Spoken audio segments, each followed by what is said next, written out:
오늘 말씀의 제목은 주의 날을 준비하라입니다. 2절에 보면 주의 날이 밤에 도둑같이 이룰 줄을 너희 자신이 자세히 알기 때문이다 그랬습니다.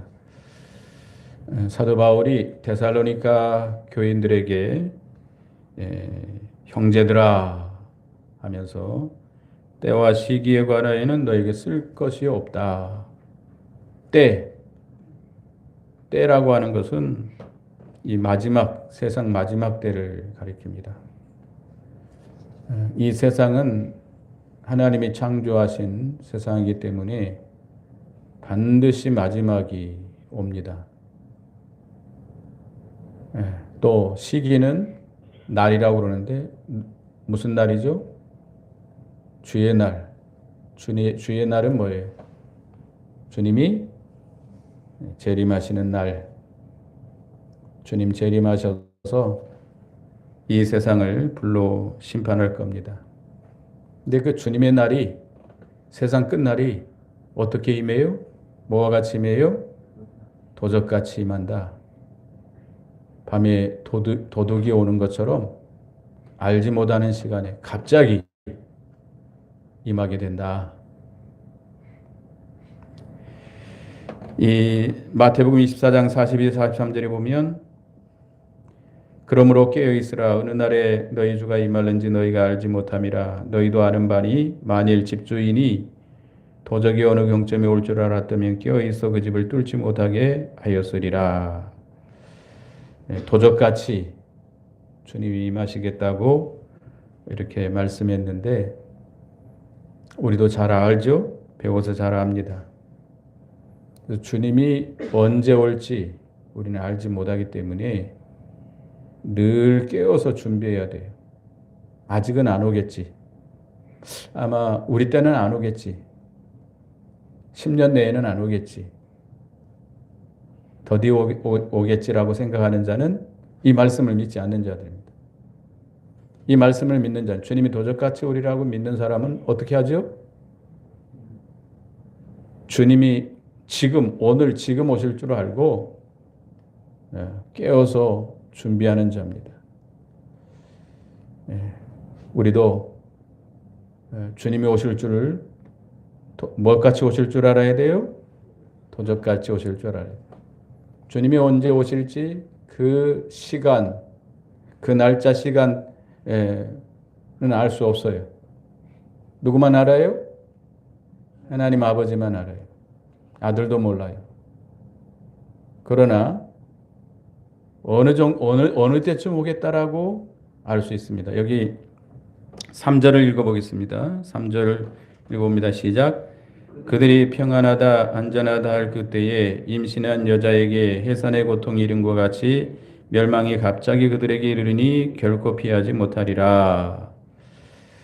말세에는 세상 사람들이 평안하다 안전하다 라고 말한다는 겁니다.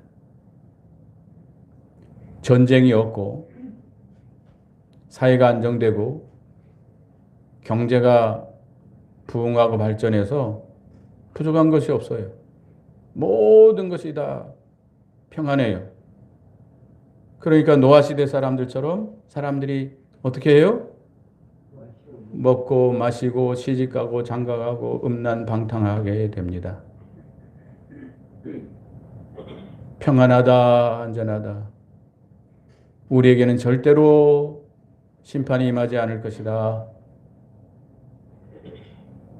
이럴 때 갑자기 주님이 임하셔서 피할 수 없다. 누가복음 17장 26, 27절에 보면 노아의 때에 등과 같이 인자의 때에도 그러하리라. 노아가 방주에 들어간 날까지 사람들이 먹고 마시고 장가가고 시집가더니 홍수가 나서 그들을 다 멸망시켰나니.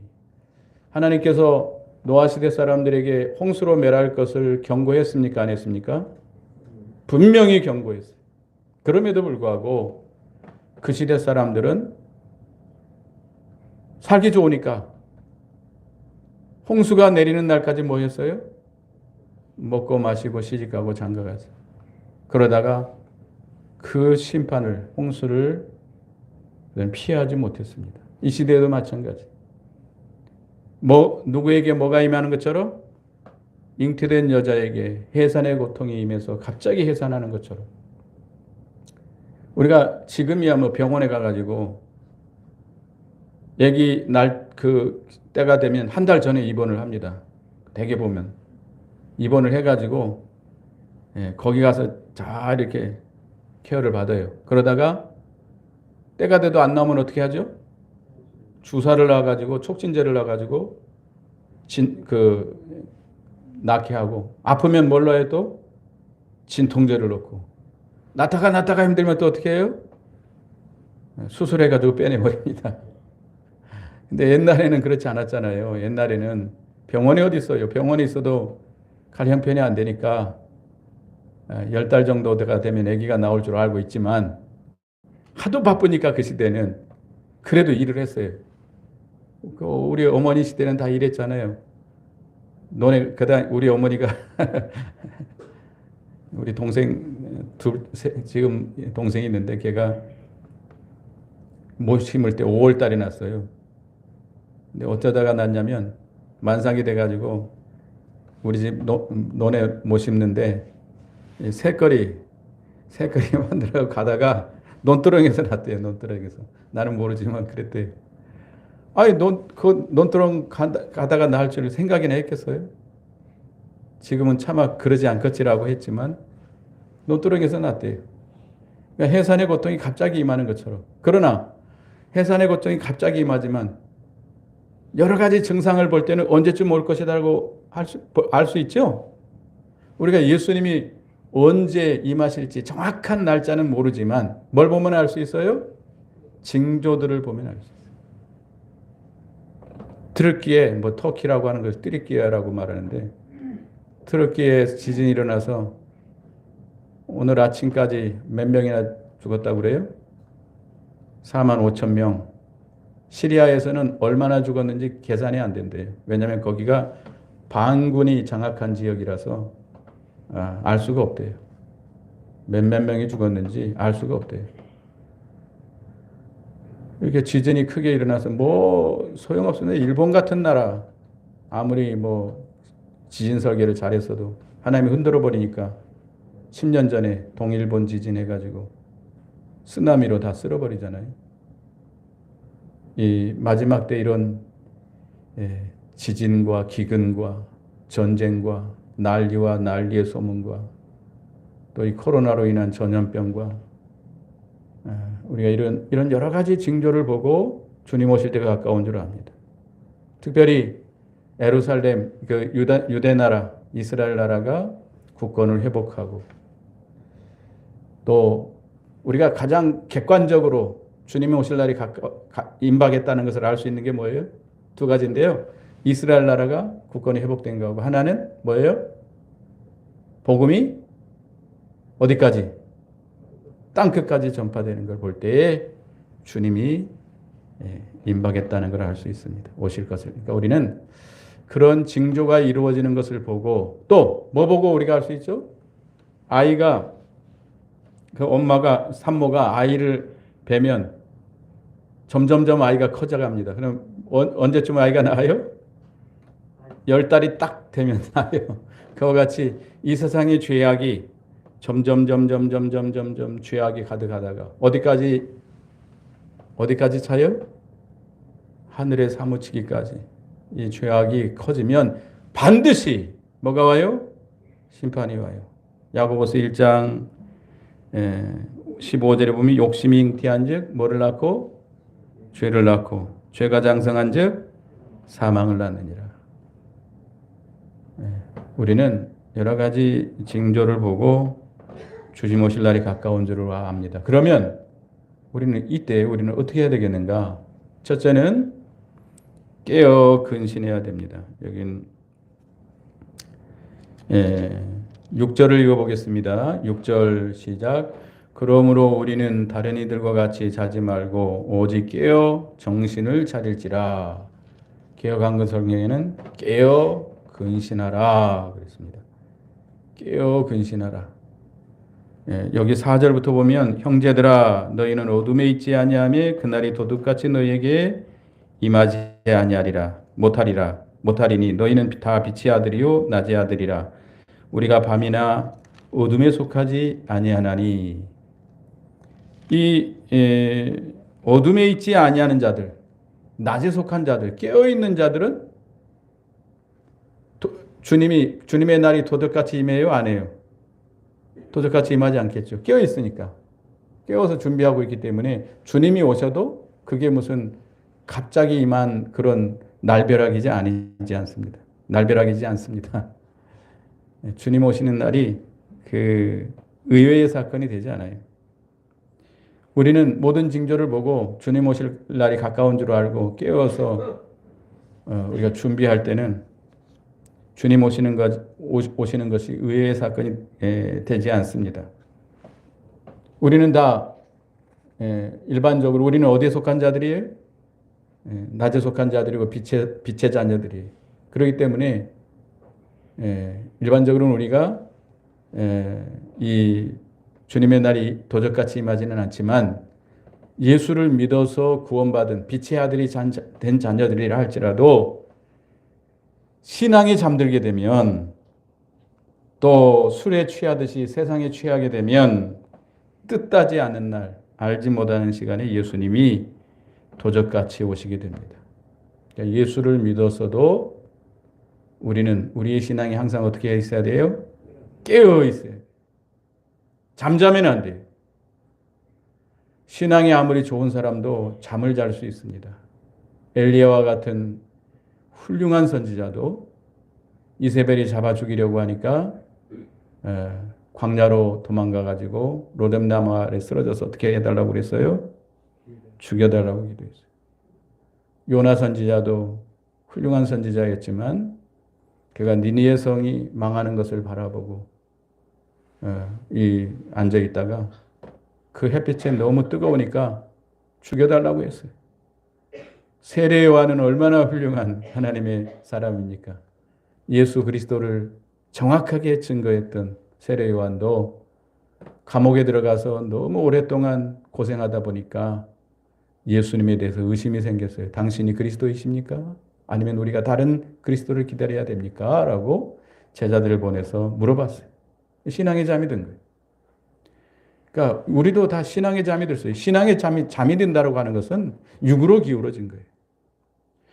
우리 예수 믿는 사람들은 우리에게 이 생명의 역사가 있으려면, 믿음의 역사가 있으려면 영으로 살아야 돼요. 우리에게는 중생한 영이 있습니다. 중생한 영이 성령의 인도를 따라 살아야만이 우리 영이 소생하고 자라나고 믿음으로 창성해 나갈 수 있습니다. 모든 세상을 이기고 시험을 이기고 마귀를 이기고 환난을 이기고 창성할 수 있어요. 하나님의 나라를 이루어나가고 의를 이루어나갈 수 있어요. 그러나 예수 믿는 사람이라 할지라도 육으로 살 수도 있어요. 영이 깨어서 성령의 인도를 따라가지 못하고 육으로 기울어지면, 육신 중심으로 살게 되면, 영으로 사는 것은 전혀 없이 육신으로 기울어지게 되면 신앙의 잠이 듭니다. 하나님의 역사가 없어요. 영의 역사가 없어요. 분별력이 없어져요. 잠자면 뭐가 없어져요? 분별력이 없어져요. 이게 뭔지 알지를 못해요. 지혜가 없어져요. 분별력이 없어져요. 마귀를 분별할 수 없고 이겨나갈 수 없습니다. 이 세상의 환난을 이겨나갈 수가 없어요. 주님의 재림을 준비할 수가 없어요. 그래서 우리는 깨어야 돼요. 깨어 있으려면 어떻게 해야 돼요? 기도해야 돼요. 우리가 힘써서 우리가 이 세상이 죄악이 관영하면 관영할수록 주님 오실 날이 가까워지면 가까워져서 환난이 심해지면 심해질수록 뭐 하기를 힘써야 돼요? 기도하기를 힘써야 돼요. 우리 힘으로 안 되니까. 여러분 힘으로 할 수 있어요? 세상을 이겨나갈 수 있어요? 마귀 시험을 이겨나갈 수 있어요? 주님의 재림을 준비할 수 있어요? 못해요. 그러니까 우리가 이 신앙의 잠이 들지 않도록 늘 깨어서 힘써 기도함으로 우리의 마음을 하나님께 기울이고 하나님의 인도를 받도록 힘써야 됩니다.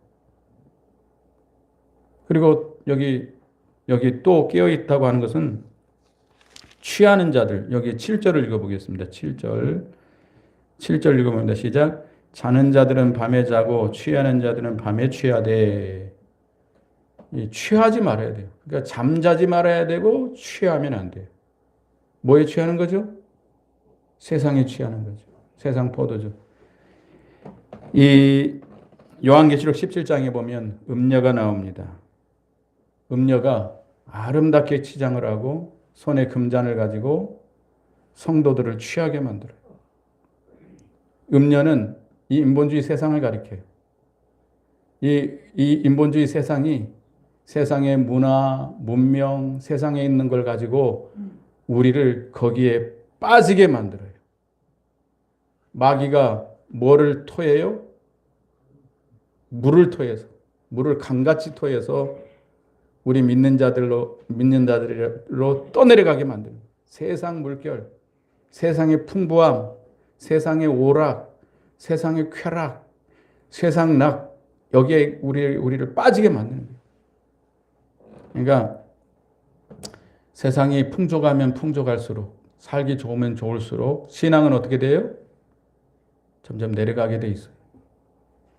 세상이 힘들면 힘들수록 신앙은 올라가요. 그럴 수밖에 없어요. 마귀가 우리에게 막 모든 걸 다 풍족하게 하는 거예요. 그래서 이 세상 낙에 빠지게 만드는 거예요.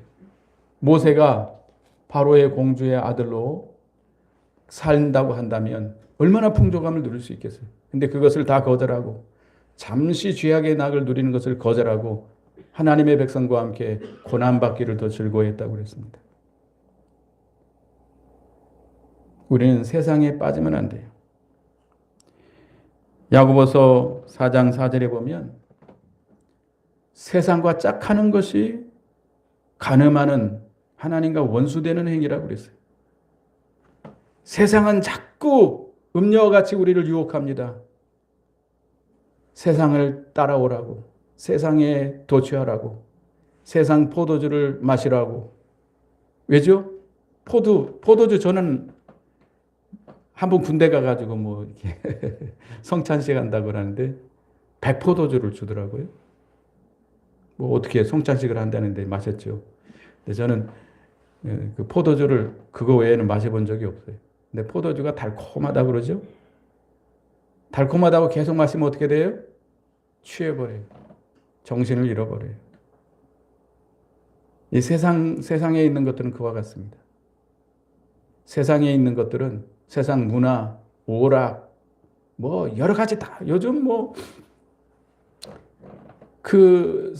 살기가 편하다 보니까 여유가 있다 보니까 많은 활동을 합니다.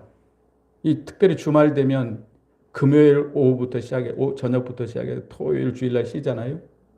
그러니까 뭐 각저 산으로 들로 외국으로 돌아다니면서 등산이다, 사이클이다, 뭐다 해가지고 자기들끼리 서로 그걸 만들어가지고 합니다. 재미가 있나요? 재미가 있대요. 얼마나 재밌어요. 가가지고 사람들 만나고 또 이성도 만나고 서로 재밌게 지내는. 근데 그게 뭐에 취하는 거예요? 포도주에 취하는 거예요. 포도주. 그렇다고 해서 우리가 뭐 운동하지 말라. 뭐 산에도 가지 말라. 이건 아닙니다.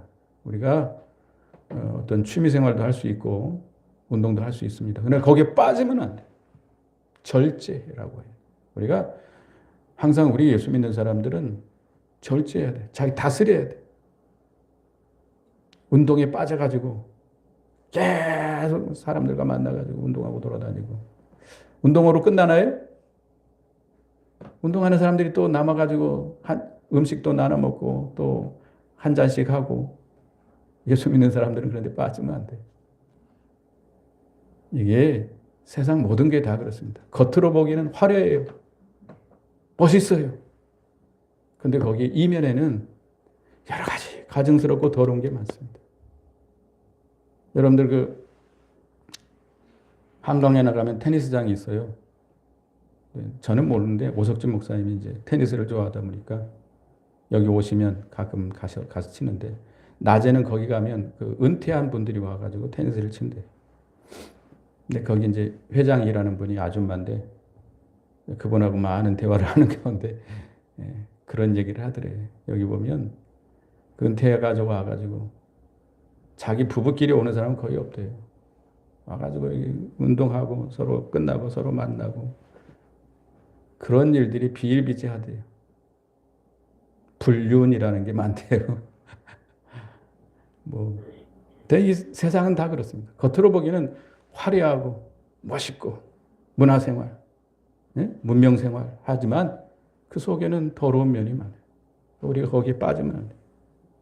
이 음료와 같이 세상은 자꾸 우리를 거기 포도주처럼 우리를 마시게 해가지고 빠지게 만들어요. 도취되게 만들어요. 아이들이 이 게임에 빠져요. 요즘 우리나라 사람들이 이 마약에 빠진 사람들이 이렇게 많대. 또 연예인들이 프로포폴 알아요? 내시경 할 때 이렇게 맞는 거 있잖아요. 그 우유 주사라고 해가지고 연예인들이 너무 스트레스를 받으면 그걸 맞는 거예요. 병원 가가. 마약이에요. 그것도 중독됩니다. 세상의 이 모든 것은 우리를 망하게 만드는 거예요. 잠시 누리는 뭐의 낙이에요? 죄의 낙이에요. 쾌락이에요. 거기 빠지면 안 돼요. 그래서 우리는 이 세상에 빠지지 말고 이 세상의 낙에 빠지지 말고 우리는 어떤 생활을 해야 돼요? 경건한 생활, 거룩한 생활을 하도록 힘써야 돼요. 세상에서 나와야 돼요. 우리 몸뚱어리는 이 세상에 살고 있지만 이 세상의 죄악의 낙에 빠지지 않도록 거기서 나와야 돼요. 거룩한 생활을 해야 돼요. 구별된 생활을 해야 돼요. 근신해야 돼요. 절제해야 돼요. 다스려야 돼요. 그렇지 않으면 포도주에 취해서 우리도 떠내려갑니다. 그 세상 물결에 떠내려가요. 우린 예수님이 갈릴리 바다를 발로 밟고 오신 것처럼 이 세상을 우리는 발로 밟고 가야 돼요. 발로 밟고. 아시겠어요? 바다에 배가 떠 있습니다.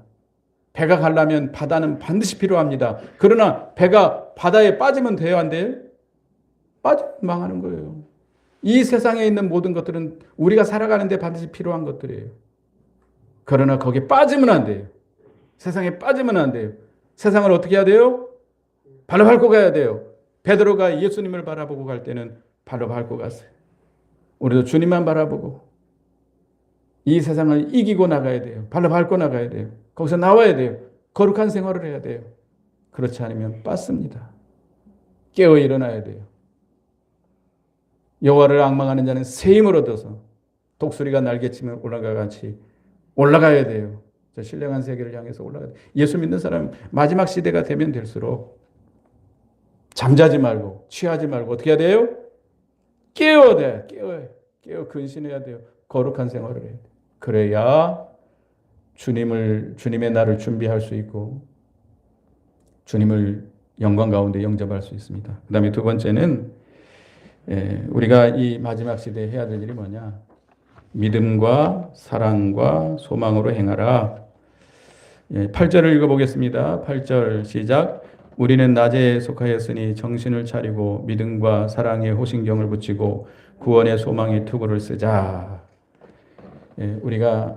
우리 믿는 사람에게서 가장 중요한 요소 세 가지죠. 믿음, 소망, 사랑. 우리가 이 마르틴 루터가 종교개혁을 할 때 부르짖었던 말씀이 뭐죠? 로마서 1장에 있는 오직 의인은 믿음으로 말미암아 살리라. 믿음으로 사는 거예요. 믿음. 세상 하박국 선지자가 이스라엘 백성들이 타락하고 그래서 하나님께서 이 갈대아 군대를 보내가지고 그들을 압제할 때 하나님께 호소합니다. 하나님이 왜 보고만 계십니까? 그럴 때 하나님의 응답이 뭐예요?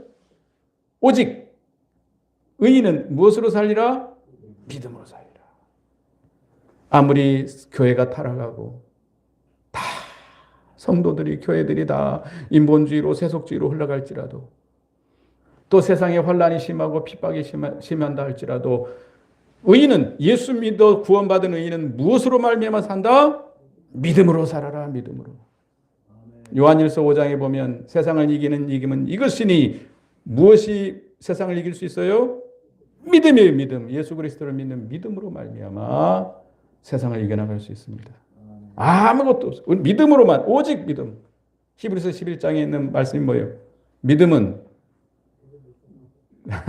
뭐라고 그랬어요? 들음에서 난다고 그랬어요? 히브리서 11장 1절이 뭐예요? 믿음은 바라는 것들의 실상이요, 보이지 않는 것들의 증거다.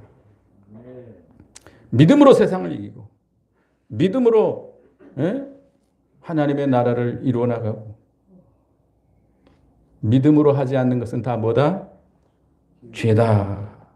로마 14장 23절에 보면 믿음으로 쫓아 아니하는 모든 것이 죄니라. 믿음입니다. 믿음. 예수님께서 광야에서 이 공생애를 시작하기 전에 광야에 나가서 40일 금식 기도하시면서 마귀에게 시험을 당합니다. 세 가지 시험을 당하죠. 세 가지 시험을 당할 때 뭘로 이겼어요? 말씀으로 이겼어요. 말씀. 그러니까 이 믿음은 그건 말씀을 믿는 거예요. 말씀. 이 말씀으로 우리가 다 이겨나가요. 말씀을 믿는 믿음으로, 이거는 사드락 메삭과 아벳느고처럼, 다니엘처럼. 그러니까 이 마지막 시대에 우리는 뭘로 나가야 돼요?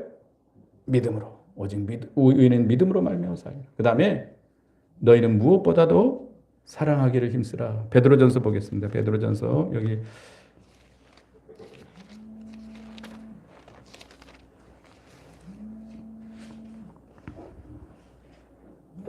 베드로전서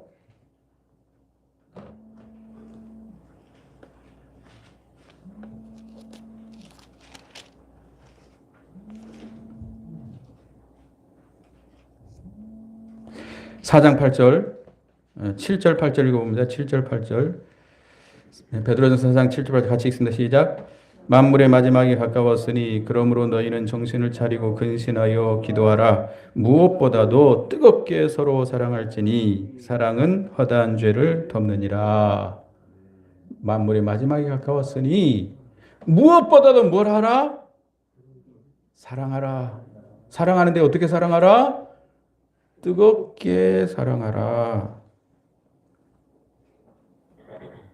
믿음, 사랑, 소망, 이거 항상 있을 것인데 그 중에 제일은 무엇이다? 사랑이다. 사랑이 없으면 다 헛된 것입니다. 사랑으로 하지 않는 것은 아무 유익이 없습니다. 우리는 사랑으로 세상을 정복해 나가야 돼요. 누구의 사랑? 무슨 사랑이죠? 인간적인 사랑이에요? 하나님의 사랑, 하나님의 거룩한 아가페 사랑, 그 사랑을 받아서 그 사랑으로 인하여서 사랑으로 나가요. 예수님께서 십자가에 못 박힐 때 자기를 못 박는 자들을 향해서 하나님 앞에 무슨 기도를 했어요? 그들의 죄를 사해달라고. 그들은 알지 못하고 행한다고. 스데반 집사가 복음을 전하다 돌에 맞아 죽습니다. 자기를 향해서 이를 부득부득 깔고 돌로 치는 자들을 향해서 하나님 앞에 뭐라고 그랬어요? 주여 저들의 죄를 저들에게 돌리지 마옵소서. 사랑이, 그런 사랑이 있었기 때문에 어떻게 그렇게 할 수 있을까? 여러분도 할 수 있어요? 우리의 힘으로는 못해요. 누구의 사랑? 예수 그리스도를 통해서 우리에게 보여준 그 사랑으로 인하여, 그 사랑으로 말미암아 살아갈 때 그런 사랑이 나올 수 있어요. 스데반이 그런 사랑이 있었기 때문에 뭐가 열렸어요? 하늘 문이 열리고 보좌 옆에 서 계신 예수 그리스도를 보게 된 겁니다. 그 죽음의 고통을 기쁨으로, 즐거움으로 이겨나갈 수 있었던 거예요. 하나님이 기뻐하시는 순교의 열매로 하나님께 바쳐질 수 있었던 겁니다. 만약 그런 사랑이 없었다면 아마 하늘문이 닫혔을 거예요. 주님을 볼 수 없었을 거예요. 주님의 도움을 힘입을 수 없었을 거예요. 우리는 사랑으로 나가야 돼요. 미워하는 사람이 있으면 안 돼요. 세상의 마지막에 특징이 뭐예요? 불법이 성함으로 뭐가 식어져요? 사랑이 식어져요. 사랑을 베풀려고 해도 안 받아요. 제가 시골에 있을 때 할머니가 무거운 짐을 지고 가서 할머니 내가 이제 차 운행을 하다 보면 타라 그러면 할머니들은 타요. 할머니들은. 조금 그보다 좀 젊은 60대, 50대 아줌마들 절대 안 탑니다. 아가씨들은 뭐 말할 것도 없고. 탔다가는 어떻게 되죠?